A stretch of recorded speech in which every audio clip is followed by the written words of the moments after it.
Guru Ananta Krishna Garu earlier spoke to us about this Dakshinamurti form of chanting Ragam Sankarabharanam with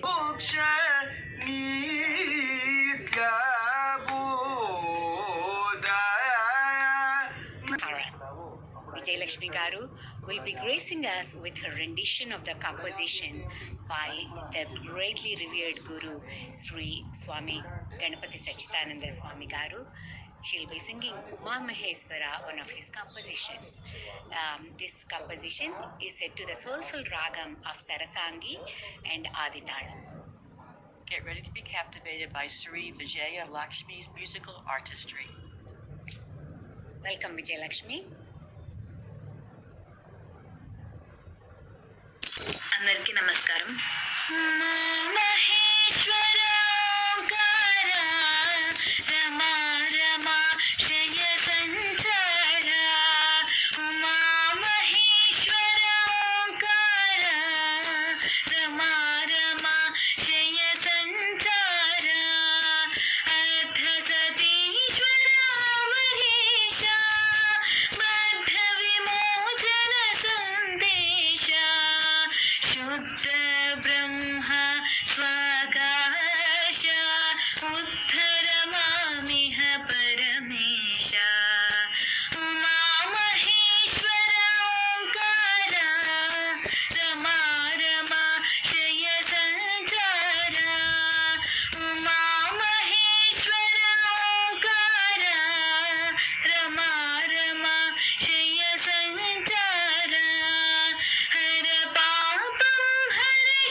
A heartfelt thank you to Sri Vijaya Lakshmi Garu for her captivating rendition.